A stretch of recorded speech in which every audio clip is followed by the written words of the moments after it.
Hey guys, welcome back to my channel. मैं अनुपमा आज आपके लिए लेकर आई हूँ राजस्थानी चूरमा लड्डू की रेसिपी, जो टेस्टी होने के साथ साथ काफ़ी हेल्दी भी है। इन्हें मैं चीनी से नहीं बनाऊंगी, तो फिर चलिए देखते हैं ये लड्डू कैसे बनाए जाते हैं। इन्हें बनाने के लिए मैंने लिया है एक बड़ा सा बर्तन, जिसमें डाल दूंगी मैं 2 कटोरी गेहूं का आटा। सारा मैनेजमेंट मैं इसी कटोरी से करने वाली हूँ। 2 कटोरी मैंने लिया है गेहूं का आटा, और इसी कटोरी से मैं लूँगी 1 कटोरी बेसन, और साथ ही डाली थी इसमें आधी कटोरी सूजी। और जिस समय मैंने सूजी डाली उस समय मैं कैमरा ऑन करना ही भूल गई। आधी कटोरी डाल दिया मैंने इसमें देसी घी।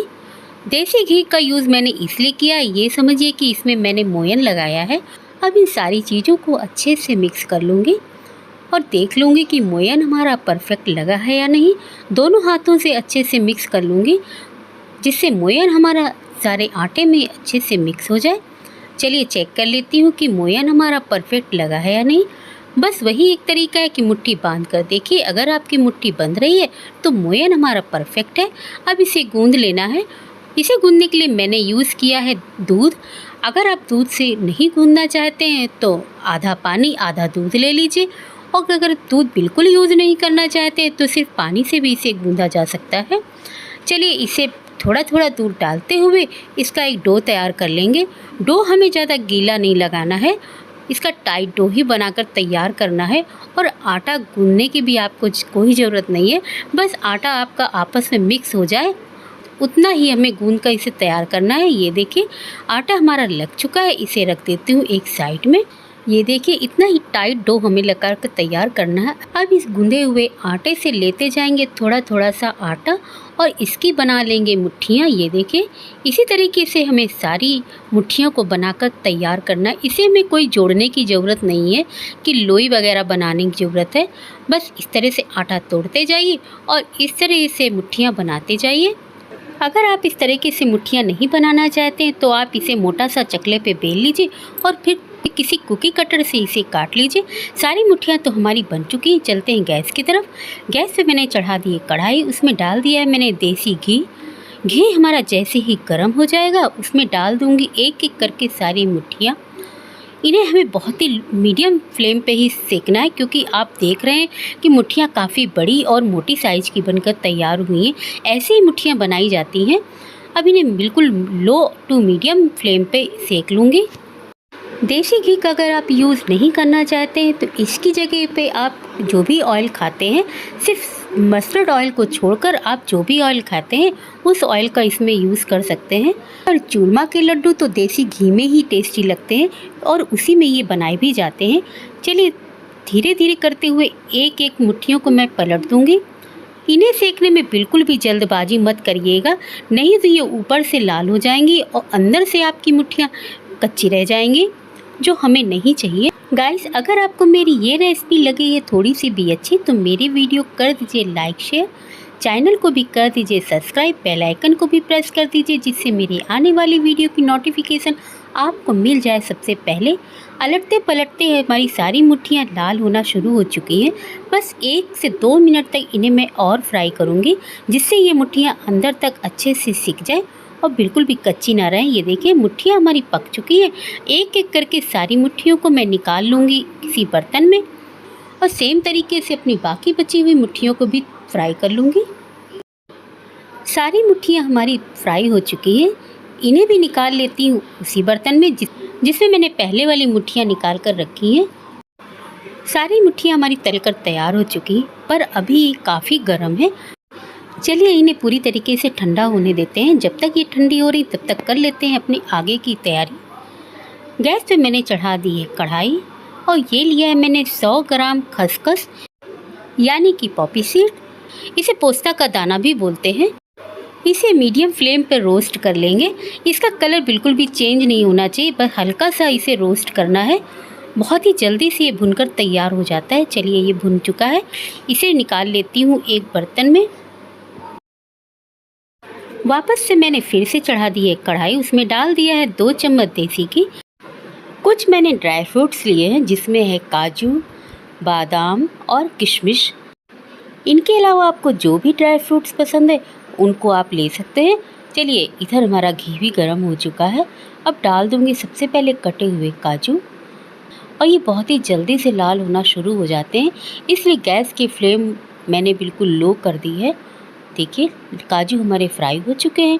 इनका कलर हमें चेंज नहीं करना है, बस हल्का सा इनका कलर गुलाबी रंग का हो जाए बस निकाल लेंगे। उसी घी में मैंने डाल दिया है ये कटे हुए बादाम, और बादाम को भी जल्दी से फ्राई कर लेंगे।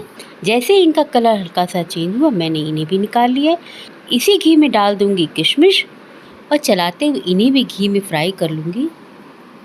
जैसे ही किशमिश हमारी फूल जाएगी गैस को बंद कर देंगे, और इन्हें भी निकाल लेंगे उसी बर्तन में जिसमें मैंने काजू और बादाम को लिया था। चलिए निकाल लेती हूँ इन्हें भी उसी बर्तन में।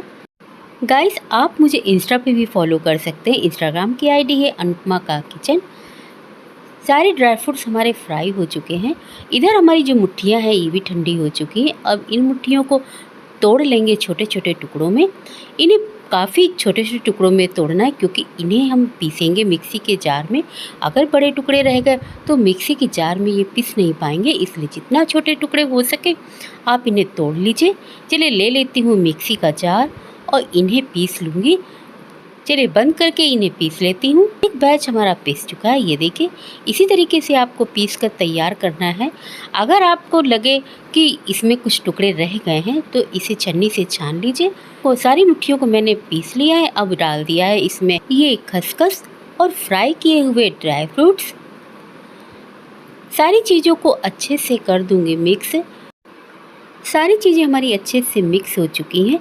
अब इसकी बनाएंगे एक चाशनी। चाशनी मैं चीनी से नहीं बनाऊंगी, इसे बनाऊंगी मैं गुड़ से। तो चलिए सबसे पहले ले लिए मैंने सेम कढ़ाई जिसमें मैंने मुट्ठियों को फ्राई किया था।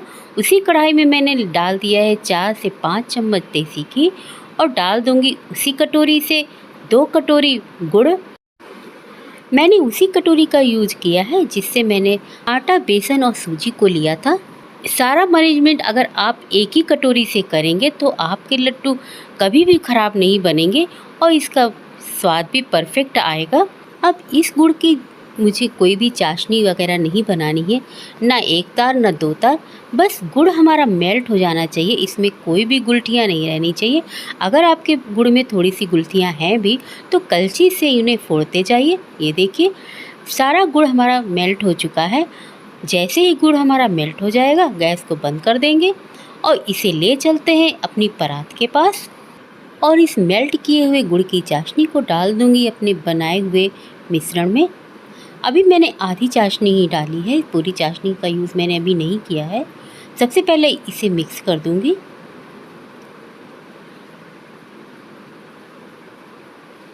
चलिए अब बाकी बची हुई चाशनी भी इसमें डाल देती हूँ।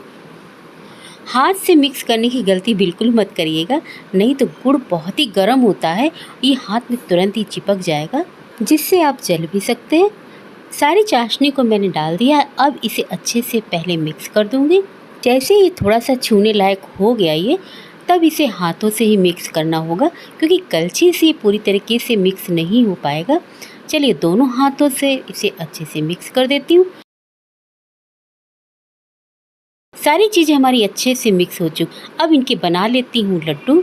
लड्डू आप अपने मन चाहे शेप में बना सकते हैं। जितने बड़े छोटे लड्डू आपको चाहिए उस हिसाब से बनाकर तैयार कर लीजिए। मैंने नींबू के बराबर लड्डुओं का शेप दिया है। एक एक करके सारे लड्डुओं को बनाकर तैयार कर लेती हूँ। ये लीजिए लड्डू हमारे बनकर तैयार हैं। मैं इन्हें तोड़कर दिखाती हूँ अंदर से ये कितने सॉफ्ट सी बने हैं। ये देखिए लग रहे हैं ना देखने से ये बहुत ही टेस्टी, और सच में ये खाने में भी बहुत टेस्टी है। तो जब भी आपका मीठा खाने का मन हो इन लड्डुओं को बनाकर तैयार कर लीजिए। ये लीजिए बनकर तैयार है चूरमा लड्डू, वह भी राजस्थानी स्टाइल में। इसी तरह की मेरी और रेसिपी देखने के लिए आप मेरा डिस्क्रिप्शन बॉक्स जाकर चेक कर सकते हैं। मैंने वहाँ पर अपने वीडियो के लिंक दे रखे हैं। ये रेसिपी आपको कैसी लगी कमेंट बॉक्स में लिखकर जरूर बताइएगा। इसी के साथ आपसे फिर मिलती हूँ एक और मज़ेदार और टेस्टी सी रेसिपी के साथ। तब तक के लिए बाय।